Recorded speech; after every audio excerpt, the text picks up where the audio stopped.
வணக்கம் ஃப்ரெண்ட்ஸ், இன்னைக்கு meal maker வச்சு ஒரு கிரேவி எப்படி பண்ணுறதுன்னு தான் பார்க்க போகிறோம்.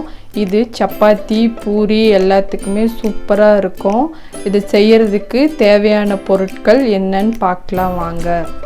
தக்காளி 3 நல்ல ஸ்லைஸாக கட் பண்ணி வச்சுருக்கேன். பெரிய வெங்காயம் 2 கட் பண்ணி வச்சுருக்கேன். மீல் மேக்கர் எடுத்து வச்சுருக்கேன். இஞ்சி பூண்டு பேஸ்ட் எடுத்திருக்கேன். வாங்க எப்படி பண்ணுறதுன்னு பார்க்கலாம். அடுப்பு பற்ற வச்சு பாத்திரம் வச்சுருக்கேன். பாத்திரம் நல்லா சூடாயிருச்சு. இப்போது தேவையான அளவு எண்ணெய் ஊற்றிக்கலாம்.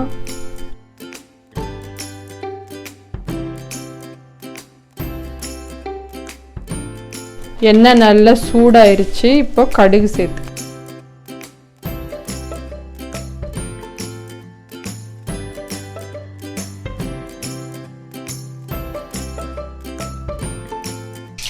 கடுகு நல்லா வெடிச்சிருச்சு. இப்போ சோம்பு 1/2 ஸ்பூன் சேர்த்துக்கலாம்.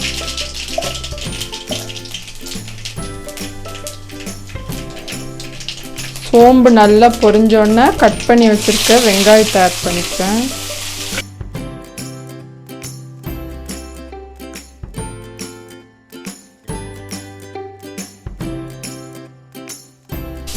வெங்காயம் லைட்டாக வதங்கின உடனே இஞ்சி பூண்டு பேஸ்ட் 1 ஸ்பூன் சேர்த்துக்கிறேன்.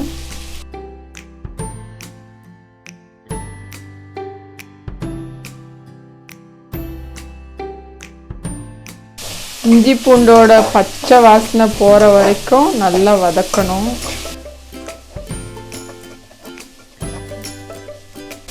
இஞ்சி பூண்டு வெங்காயம் எல்லாம் நல்லா வதங்கிருச்சு. இப்போது கட் பண்ணி வச்சுருக்க தக்காளியை சேர்த்துக்கிறேன்.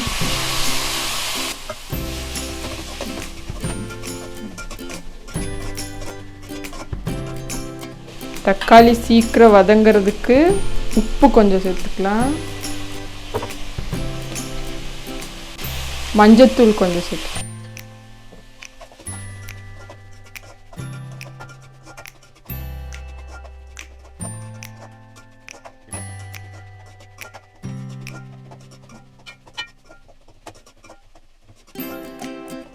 தக்காளி நல்லா வதங்கிருச்சு. இப்போ மீல் மேக்கரை சேர்த்துக்கலாம்.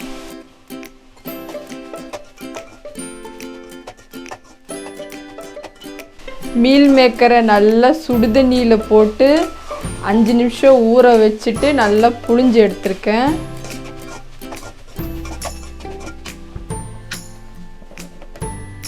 இப்போ குழம்பு மிளகாத்தூள் 2 ஸ்பூன் போட்டுக்கிறேன். தனி மிளகாத்தூள் ஒரு 1/2 ஸ்பூன் போட்டிருக்கேன்.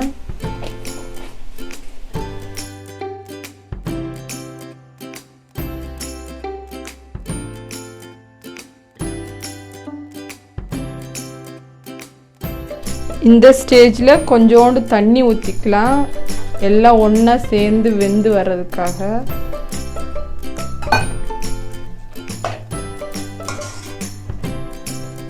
தண்ணி ஊற்றிட்டு தேவையான அளவு உப்பு போட்டுக்கிறேன்.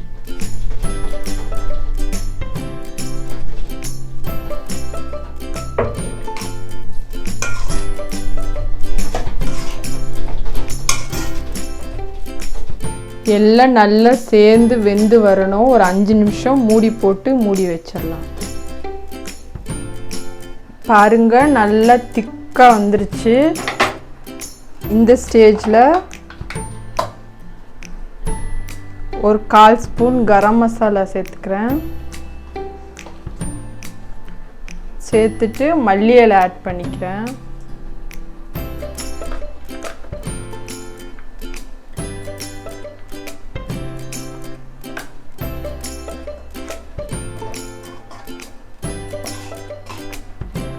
அவ்வளோதான் ஃப்ரெண்ட்ஸ், சூப்பரான மீல் மேக்கர் கிரேவி ரெடி.